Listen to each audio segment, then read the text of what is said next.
So, good morning, good afternoon, good evening for all you folks out there. Thank you for joining Teams Nation. Today, we're going to talk about the Microsoft Teams administration overview for the IT Pro. This is an overview. This is a high level. We won't get deep into details of the demo and how and those different types of things. We're going to talk about a lot of different components for Microsoft Teams administration. My name is Johnny Lopez. I am a Microsoft MVP on Teams, SharePoint, Yammer, and Stream. I am also a Microsoft certified trainer, and I lead the Houston Office 365 community as the president, and also for the SharePoint Saturday in Houston. And then I'm also a co-leader for the Houston Power Platform user group down here in Texas. So I've done various things from Teams deployments to SharePoint deployments to migrations, all different walks of life, managing large organizations with over 100,000 users as the architect for Office 365. So things around Teams, SharePoint, OneDrive, Stream, Yammer, all those good things. Definitely have a lot of good projects around those per se. Today, we're going to look at a couple different topics. We're going to look at what are the roles in Microsoft Teams from the administration perspective. What are some of the terms, the terminology that's used within Teams. We're going to look at how to manage Teams from the administration portal, from the Teams admin portal. We're going to look at what are org-wide settings in Teams, how Teams interacts with Exchange, and how those things work. And then we're going to look at policies, because I think policies are really important to understand when you talk about Teams administration, especially if you have different groups in your organization that need to be managed differently within Teams, or if you're in an educational system and you have a student to teacher relationship that you need to manage, you do that through policies. And we're going to jump into that. And then we're going to have some time for questions here at the end. So let's get into roles. So what are the Teams administration roles? So we have a Teams service administrator. This is the role that you can be assigned as a user, or if you wanted to assign a service account that access. This is to manage the entirety of Teams. This manages the process of assigning policies, creating teams, archiving teams, creating policies, creating the different types of settings within Teams. You have all the access within Teams to administer that service. You have a couple other different roles around communications. So you have a communications administrator for Teams. This is where you can manage calling and meeting features within the service. You have a support engineer and a support specialist. As you can see, the support engineer has access to more advanced tools to help with communication issues, and that specialist has the basic tools needed for communication around Microsoft Teams calling and meetings. And then you have a new role that came out within the last year. It's a Teams device administrator. This role helps manage devices configured within Teams service. So like your team rooms, or if you have any hubs or Surface hubs in your organization, or even the bars, the Teams bars that you can use, or the devices that sit on desk. Excuse me. It's morning over here, so I'm going to have a little bit of coffee with you guys. So let's look at some of the terms. So Microsoft Teams has certain terms like team and channel and team members, owners, guests. We're just going to quickly define some of those terms and talk about them. So from a term perspective, as we said, we have a team, which is a collection of people, content, and tools. Channels are those dedicated sections within a team that have that keep conversation organized by topic, and those channels can be either private or public. Public by default. Private is a new concept where you can create a private channel. It only gives access to members that are part of the team, restricted access to that specific channel. You have your member to owner relationship. So members are users that are invited to join a team, or whether they can have a team code or an owner invites them. Team owners is a person who creates a team, or has the responsibility of managing the settings for that team, the membership, the moderation, those different types of things. The owner has complete control of that team and only that team. Now you can be owners of multiple teams, but that team owner is responsible for that team itself. You also have a concept called guest. So guest, sometimes it's not currently used, but it's an Azure AD B2B guest users are who are members of a team. So if you have it enabled, you can invite external guests into your team's environment or into your team, and that's managed through the Azure AD B2B guest users creation policy. And you can do that through there's other ways that you can do it as well, but this is a guest that does not have an account within your organization.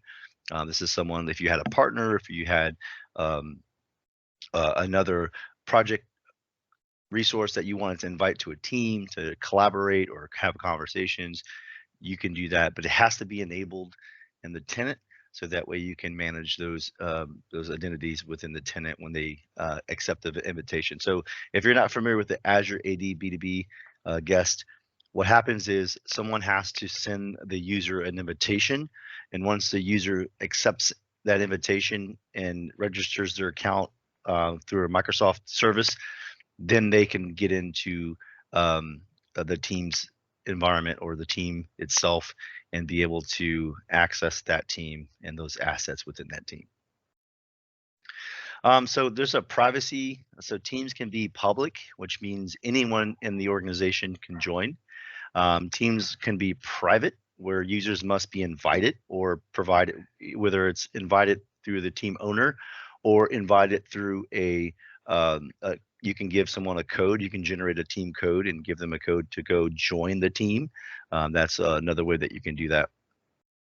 And then there's also a status, whether the team is archived or active, or even deleted. So when you go to delete a team, that status changes to deleted, and then it goes into the retention policy that's set for that deletion.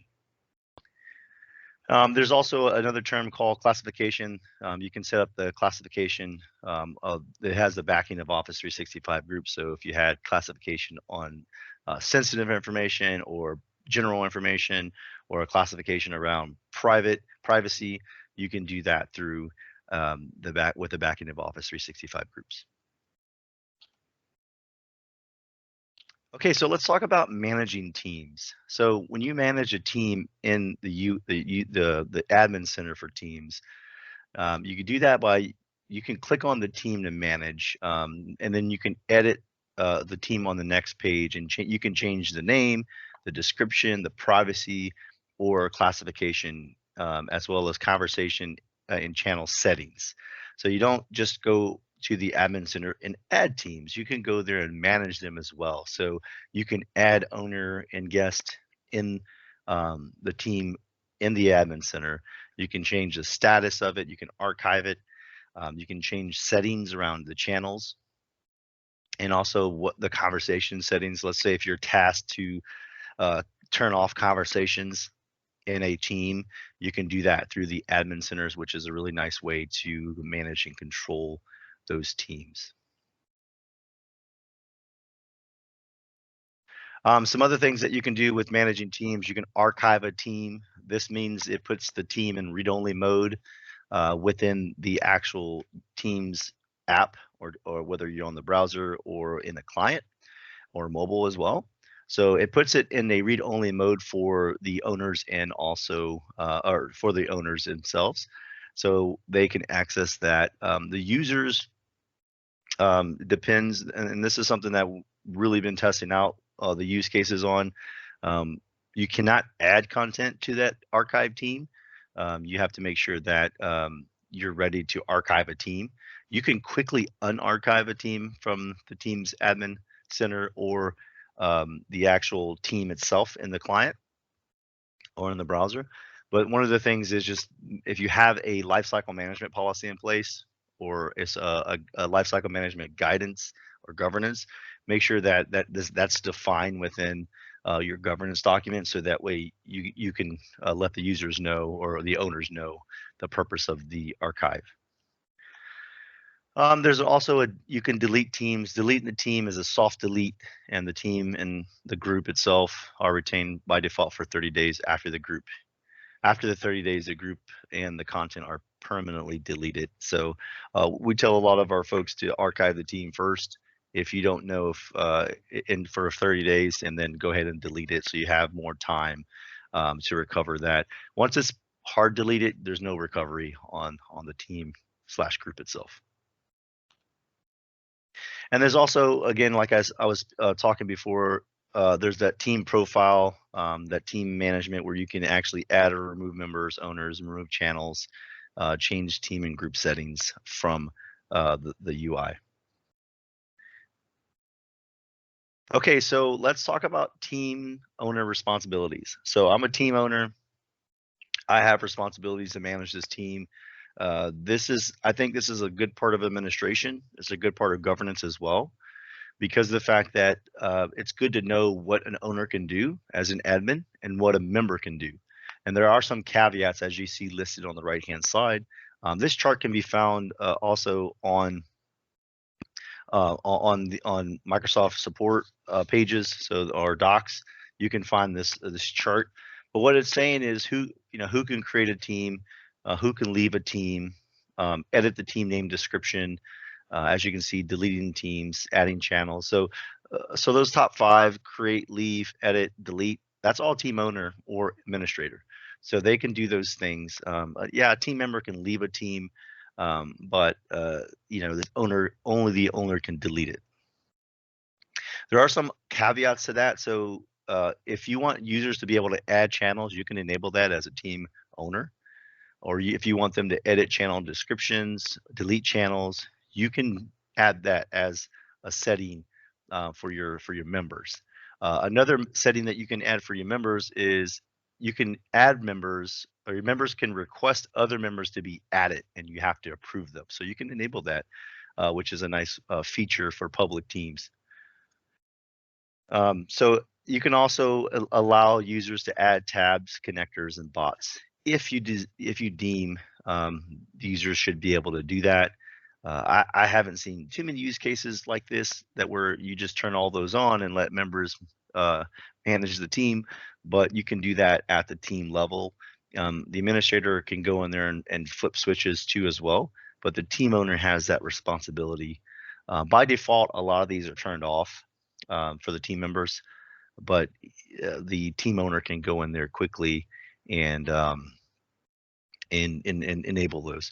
So another thing is, while team members can't, directly add members to a private team, they can request someone to be added to the team that they're already a member of. If you turn that on, then there's that request process that you can put in place for teams.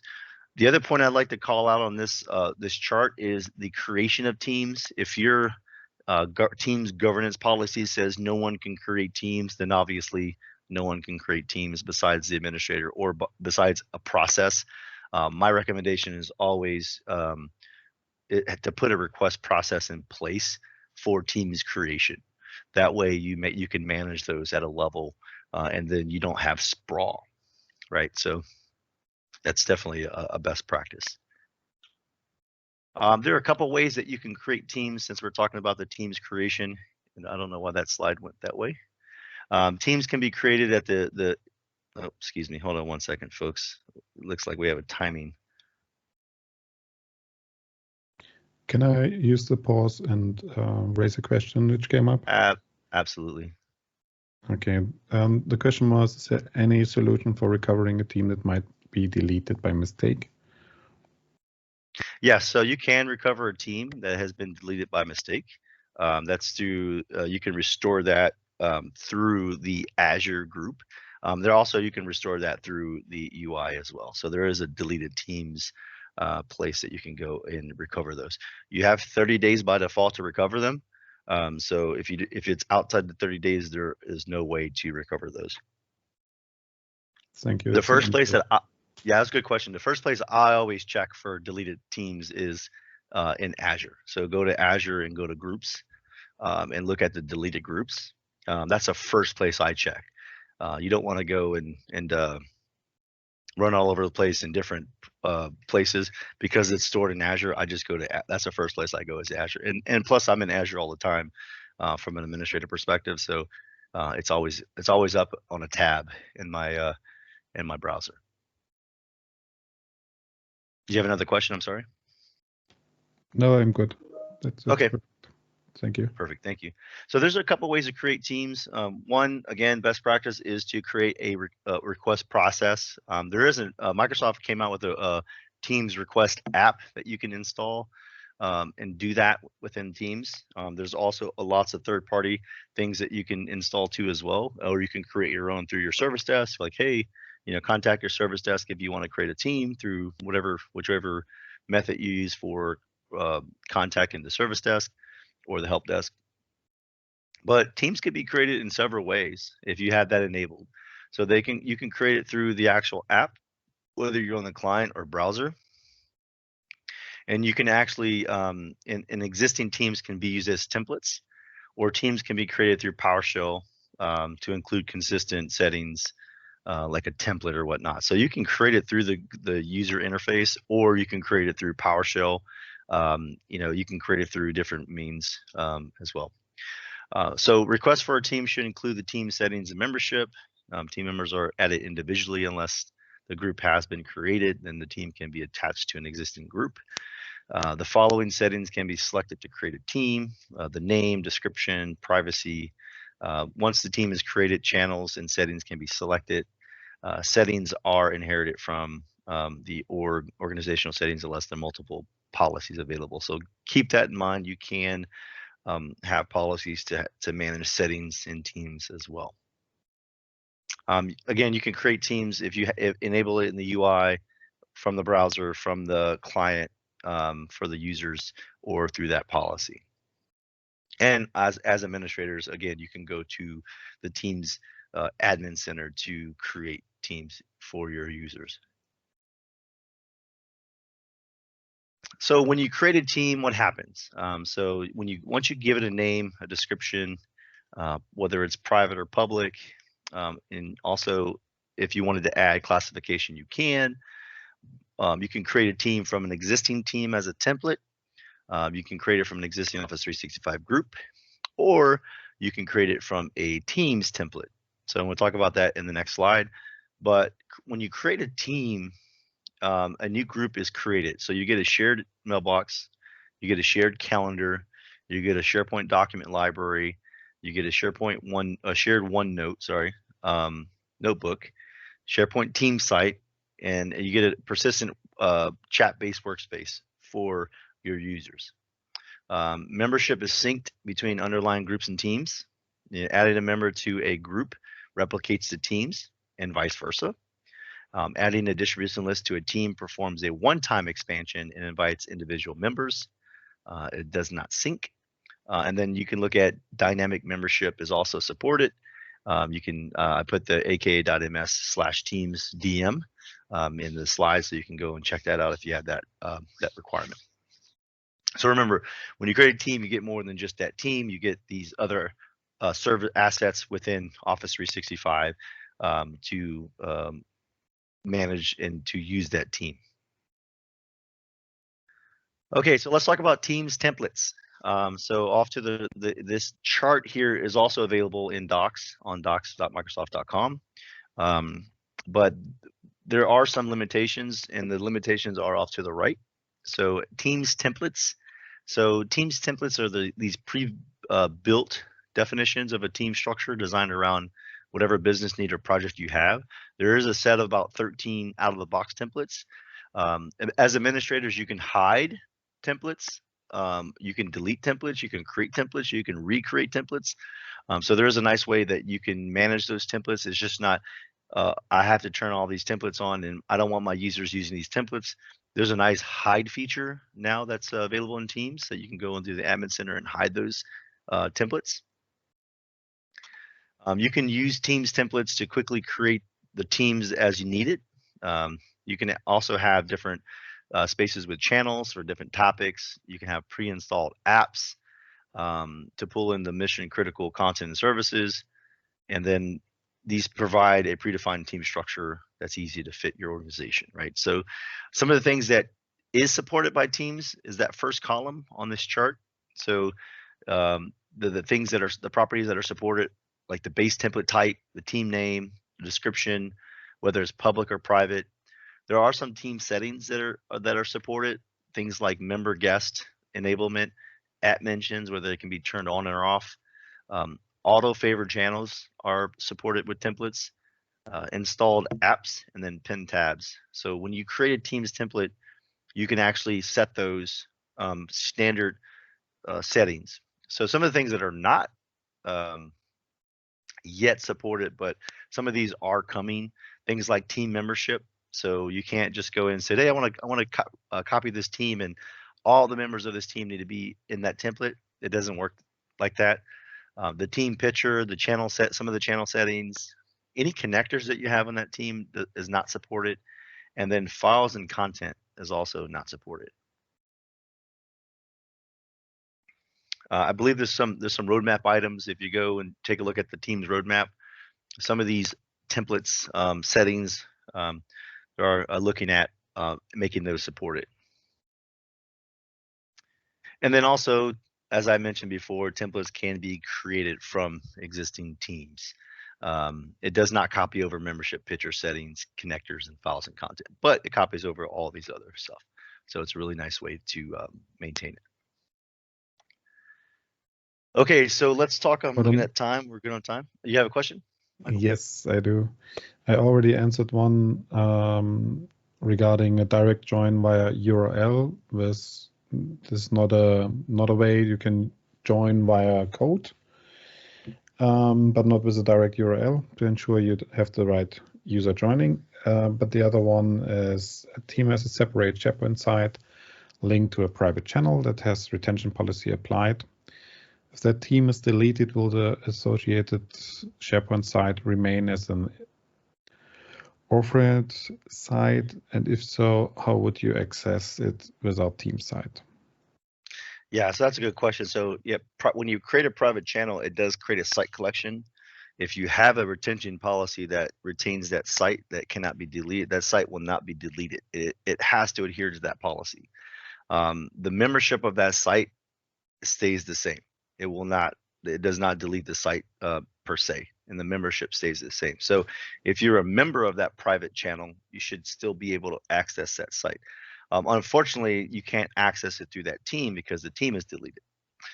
So you have to go through, you can do a search for it in your the SharePoint homepage, or you can go to office.com and do a search and look at your sites, your recent sites, and you can find it that way as well.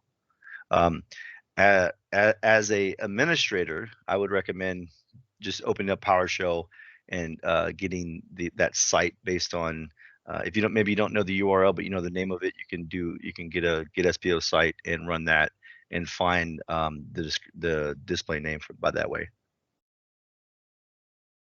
I hope that answers the question. Yeah, on my dev tenant, I do have a handful of private channel sites that that don't get deleted because I turned on that policy where you cannot delete sites with certain content. And yeah, it does cause a hiccup, and it does retain that site for sure. Okay, yeah, it does. The answer came right away. Yep. And another question about adding users via Power Automate. Yes, that's possible. Yep. Yeah, your whole yeah. So the nice thing about Power Automate, it has a lot of great commands and with PowerShell where you can do those things that you need to do to manage that team's creation process. But if you haven't heard of the Microsoft Teams request app, I would look that up because that is a quick way to deploy. It's a full-on solution that you deploy to the tenant, but it's something that you could utilize quickly to intercept that request process and maintain your team's creation through that process. And it is a Power Automate flow that runs, that provisions those things. Perfect. That's it for the questions so far. Perfect. Okay, so let's talk about Teams org-wide settings. So what is that, right? So there's a section in Teams where you can manage settings that are applicable across the Teams service. And what that is, it's applicable to specific settings like external access. So one of the things is, and you can just look right over the parentheses there. So external access is something that is more of a federation between a tenant for Teams. That's what external access is. Now, guest access is the setting that that you can enable for customer email addresses such as Outlook and Gmail to participate in a team, and that's different than external access. Notifications in feeds, so you can allow suggested feeds within that specific setting. Email integration, this allows users to send an email to a channel email address, and that could be, you can accept channel emails from specific SMTP domains. So you can say, hey, allow this email, channel email from these specific domains. Files, so you can manage how files are shared across other services. And it says not recommended here, and the reason why is because the files, the online file sharing on here are things like integrating with Box and with other file repositories that are online. And if your organization doesn't have control of those accounts in those specific areas, it's hard to manage, right? So what that really says is don't let the integration happen if you don't manage the actual solutions. So things like Box and Dropbox, Ignite, those, and Google Drive is one of them as well. So what this does, this enables file sharing from those services into Teams. So my recommendation is, unless you have control over those accounts and those locations, those file sharing locations, I would not allow those files to be shared within Teams, in my opinion. So it's a compliance thing, it's a security thing, legal as well, because the users can copy files into those repositories very quickly, and it's allowing that integration that potentially you could have data loss. And then organization, this is where it allows you to see others in the organizational hierarchy, right? So like the org chart itself. So that's what that setting does. Some of the other ones is device management. This controls the behavior for Surface Hub devices for Teams meetings. Also require second authorization, set content pin, resource accounts, can send messages. This is more around allowing that secondary authentication. You can also change things like search by name. Teams uses the Exchange address book policy. You can switch this on to turn on scoped searches. For example, if you have an OU, or if you have some type of group of users that you don't want folks searching and conversating across those specific groups, teacher to student, or maybe compliance to legal, or whatever scenario you have where you don't want two groups of people to chat or find each other, you can turn on the scope searches, and when I search this name in this specific type of group, it will not show up for me. So there's sometimes in organizations where they share the same tenant, but they can't cross communicate. There are some use cases like that, and this is how you would prevent that in Teams. And then if you have a Teams upgrade, if you're not using Skype for Business, don't worry about that. But there is also, this is where you can control what happens with things like coexistence mode, or those different types of things. And then also you can set some app preferences. And we won't get into that right now, but you can, within the org-wide setting, you can change some of the app preferences for your users. And this Teams org-wide setting is a policy, by the way, so just keep that in mind. Was there a question in the chat that I saw come up? Not for this specific area, but a follow-up question for the previous previous ones. Yeah. You want to catch that one or? Yeah, I'm looking at it on my phone too as well. Yeah, the first one is regarding this orphaned SharePoint site collections. Is there any way to identify them quickly and get an overview of them? It shows up as a site collection. I don't know of any property bags that will help you quickly identify them. But that's in a scenario where you have the retention policy turned on, and you don't. Then the sites, SharePoint sites, are not allowed to be deleted. So just keep that in mind. If you have that scenario, that's where you're going to look for the orphan sites. Now, we don't. I don't think we get into group policies. Maybe we do, but there you can set a group policy as well. So for inactive sites, for orphan sites, you can set up a group policy for that. That might catch those sites. But yeah, we might be talking about that here shortly, if I recall. Okay, and the other one is a more theoretical idea about the private channel and the sharing in the private channel. I already answered. You can do it via SharePoint. Of course, you can set up unique sharing rules via SharePoint, but it's not recommended because you lose control via Teams. There's no visual indicator. The idea is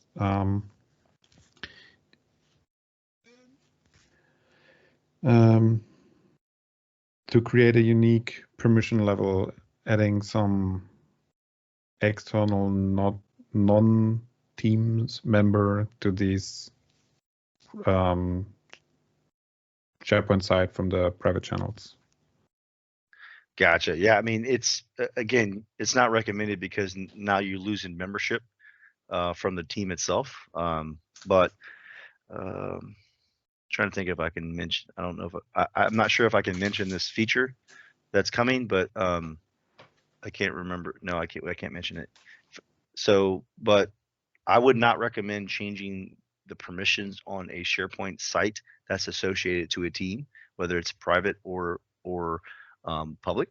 It's because you start losing the integrity of membership from that team. So if you remove that person from the team per se, they still have, and if you change custom permission levels or you change permissions on the site, then you have a risk of that person still having access to that content on the SharePoint site. So keep that in mind when you're talking about changing permissions on that backend site. And if you ever get audited on permissions, that's going to be a very big problem for the auditors when they look at that site and look at who has access to it, and they look at that team. It's not going to match up, and you're going to have a lot of questions to be answered. Good. And the last one is, how would I set up the ability of a user to search for a team to possibly join?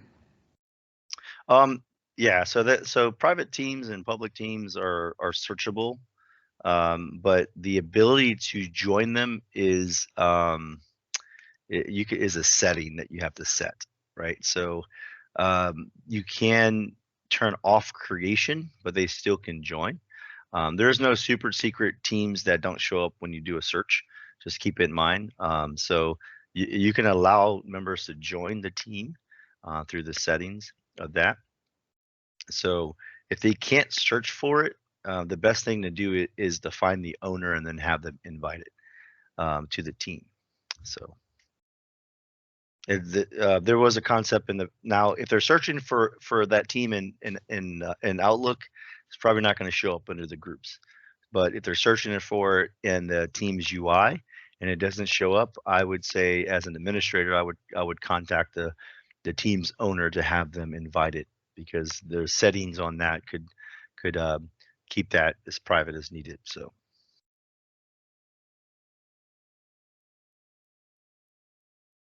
Okay. And there's another one.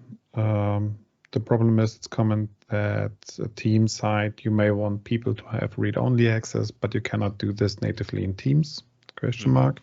Yep. Would be good if you could. Well, here's the thing. So Teams is a collaborative workspace. So Teams is that persistent workspace as well, persistent chat workspace. So if you're storing things in Teams that you don't want people to have to be able to contribute to, um, I would say that was an appropriate place to put all that stuff in SharePoint. And so that's the thing. Yeah, there are times where you want read-only access to that content, but why would they have access to the content in a collaborative manner, but not have access to the conversations happening around that content?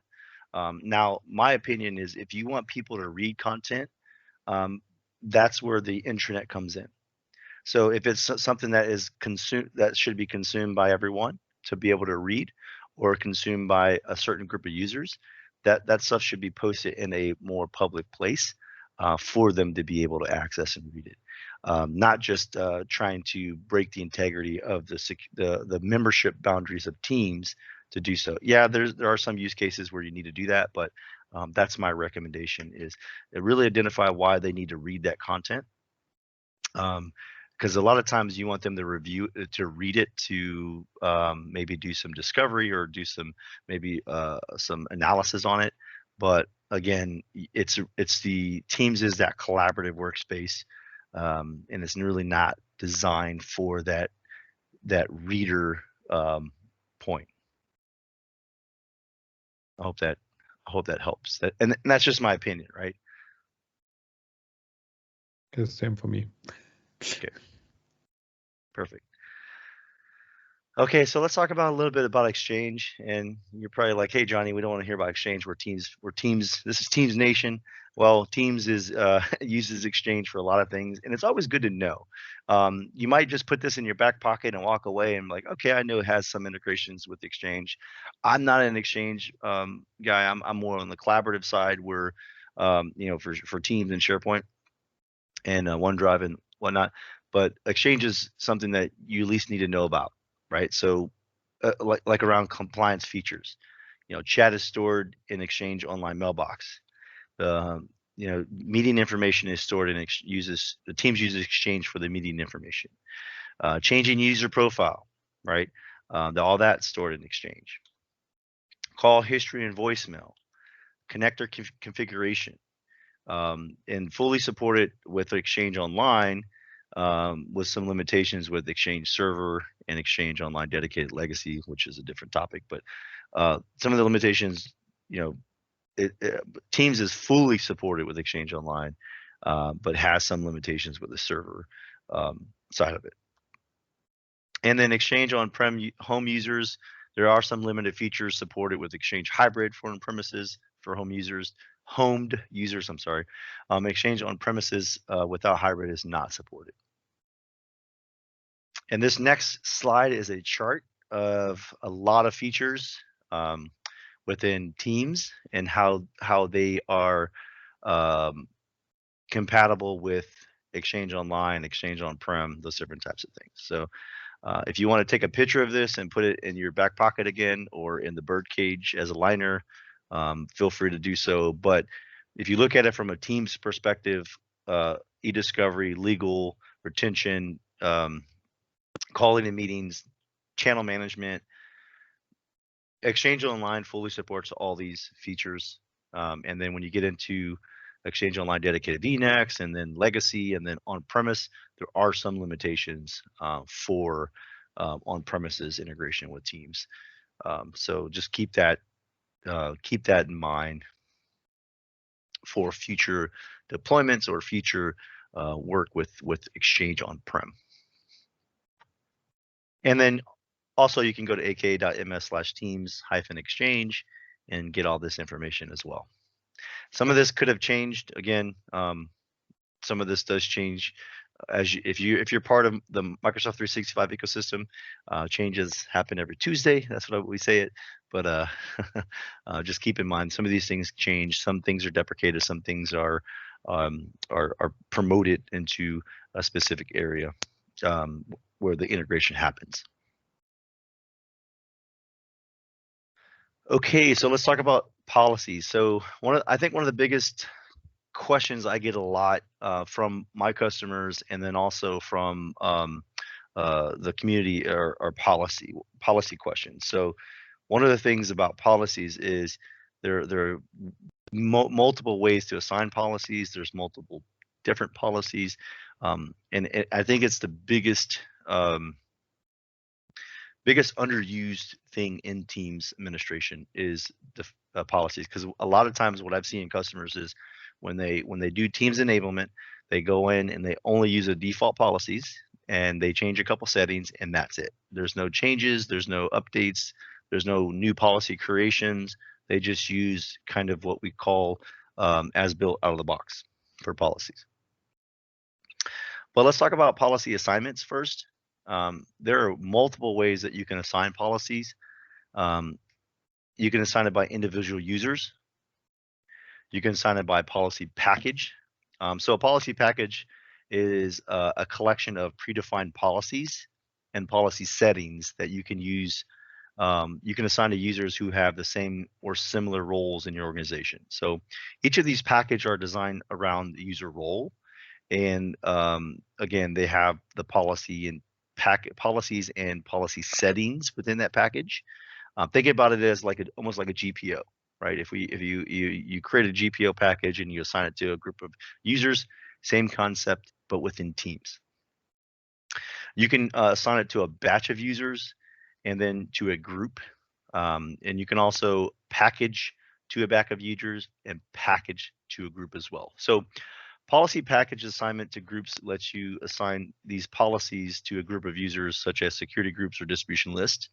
The assignment is are put into in place for the members of the group according to some rules. So as members are added or removed from the group, they inherit the policy that's assigned or updated accordingly. So, which is a really nice way to manage the policies from a organizational perspective. Now, if you have 1,000 users, maybe 5,000 users, it's probably not going to use too many policies, depending on what your company, your organization does. But if you're getting to the thousands and thousands and thousands, 10,000s, you might start wanting to look at creating policies to assign to your different groups and users. And we'll go over through some of the policies. So a lot of the settings that we talked about can be identified in these policies. Messaging policies, meeting policies, conversation policies, those different types of things can be assigned to a specific group of users. So let's say you have a group of users that you don't want to have chat enabled or conversations or messaging. You can actually do that through policy, which is a nice way to limit that chat functionality for a group of users. And then policy assignments can happen through the Teams Admin Center or through PowerShell if you like, if you're a PowerShell user. So I do PowerShell, but I'm not the most I'm not an expert at PowerShell. I use PowerShell as an limited capacity of doing things that need to be done quickly.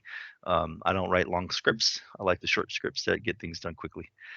If I can't do it through the UI, then we'll research on longer scripts. But as you see in this image here, this is a meeting policy that's directly assigned to the user. And then there's policies that are inherited from groups. And then there's policies inherited by org-wide. So as you can see here, there's inheritance of policies for the users themselves. So you can have various different scenarios, and it's a really nice way. The settings in the policies are as is. You cannot there's no way to get around certain things like auto recording or I only want this user to record and not this user. There's not. If everyone's in a meeting, you're in the meeting policy that for the organizer. So keep in mind there's some caveats to this.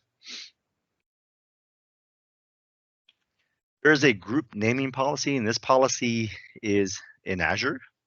It applies to not just Teams but Office 365 groups. You can create prefix and suffix naming policies. So you can use those to define the naming convention of groups. They can be either fixed strings or user attributes like department. They can get substitute based on who the user is creating the group. So keep in mind you can have a prefix and a suffix naming policy.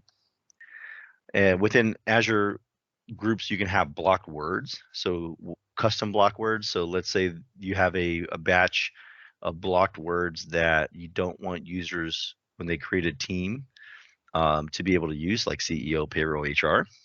It will block them from creating groups that have those names. I'm sorry, teams that have those names. So that's applicable to that as well. This does require requires preview version of AAD PowerShell for Graph to enable that through PowerShell for sure. This is an example of a group naming policy. So for example, when you want to block words, when you create the team, if that team name, it has a blocked word, it just says, hey, the name can't contain HR. If a blocked word is selected, an error will show up. Again, you can configure the block words in Azure AD naming policy. There is an administrator override. So you, as an administrator, you can override those block words. And then also selected administrators can be exempt from these policies. Global admin, tier 1 and 2 support, user administrator, and directory writers are just a couple of those roles that are exempt from those policies. Let's talk about messaging policies. So messaging policies is a way for you to apply a messaging policy for the organization, right? This gives you a way to prevent users from doing certain things. Like, for example, owners can delete sent messages, right? Do you want owners to delete sent messages for all the users? Probably not, right? Or users can delete their own messages. You probably don't want that as well. So this is where you can turn chat on and off. The use of jiffies and memes and stickers and those different types of things can be set on the messaging policy. Translation can also be set, allow users to just translate messages. You can turn that on and off. The immersive reader for view messages can be controlled here as well. Any sent urgent messages, priority notifications can be turned on or off, and then voice message creation can be turned on and off. And there's just allow a user to remove users from a group chat. You can turn that on and off. So these messaging policies are specifically around the chat part of Teams. So you can have different messaging policies for different groups of users, right? So just keep that in mind. You can have a global one that applies to everyone, or you can create new ones and change those as needed. Okay, so I'm running out of time here. I'm going to go through these a little quick. So manage meeting policies. You have 3 types of meeting policies that you can manage. You have per organizer policies, you have per user policies, and you have per organizer and per user together policies. So per organizer policies, what this does, it implements a per organizer policy. All meeting participants inherit the policy of the organizer, right? For example, if you want to automatically omit people, that's a per organizer policy. Per user policy is implemented where you want to restrict certain features for the organizer and or participants for the meeting. So a per user example is allow meet now in channels. That's a per user policy example. And then if you have combination of 2, one example is recording the meeting, allow users to record. That is a per organizer and a per user policy. Some of the meeting policies that you can utilize, the general policies around allow meet now, allow the Outlook add-in, allow channel meeting scheduling, allow scheduling private meetings, and allow meet now in private meetings. And some of the audio things that you can do is allow transcription, allow cloud recording, allow IP video, which is what we're using today is the IP video, and then media bitrate, you can have settings around that. Some more of the things around the meeting policy is around content sharing. So in the meeting policy, you can allow screen sharing mode, allow participants to have control, allow external participants to have control, PowerPoint sharing, whiteboards, and shared notes. So those are the examples of what you can control in the meeting policy for content sharing. And then last but not least, the participants and guests. So let anonymous people start a meeting, automatically emit people, allow dial-in users to bypass the lobby, enable live captions, and allow chats and meetings. One of the things I wanted to clear up for you guys is anonymous. When they say anonymous, it's participants and guests. So whether they're external, whether they're guest, external guest, I'm putting my quotes up, external guest, or if they're an actual guest, teams consider them as anonymous. Now, if they don't have an identity in the organization, they're considered anonymous. So it's kind of confusing, but that's the way it is. There's another policy that you can set. It's called manage feedback policy. If you are familiar with the help button in the bottom left-hand corner of the rail in Teams, there's a give feedback. Right now, that give feedback goes to Microsoft. So if anyone uses that give feedback, it's going to go straight to Microsoft. As an administrator, I don't know what they're saying. I have no idea. But you can disable that. So surveys can be done through a different way instead of giving it directly through Microsoft. There is some customer data and personal data that are included in that support information, but again, this is a preview feature, an early release feature, but you can look at in the future managing the give feedback feature. Some of the types of apps real quick, let's go through that. So you have various types of apps. You have what we call Microsoft source apps. So these are things like the apps are available from the Microsoft App Source published by Microsoft, like Flow, Power App, Stream, Planner. Third-party apps are available in the Microsoft App Source, but not published by Microsoft, like Salesforce, DocuSign, and bot apps. And then you have tenant apps, which apps that people in the organization create and publish to the tenant app catalog. They're also called side-loaded apps. So these are the different types of apps that you can manage in Teams. There is a apps policy that you manage. Managing team settings per apps, you can actually manage those at a specific level where, you can, the apps provide out-of-the-box tools for your organization to get more out of Teams. You can manage the app permission policies, app setup policies, and custom app policies and settings through the team setting apps in Teams Admin Center. The app setup policies, what this does, this allows the interactions with custom apps. This helps you can pin apps, you can add apps, those different types of things. So this is an app setup policy where you can show apps to add. You can also assign a custom app policy to a particular group of users from a security group, which is a nice way to manage apps.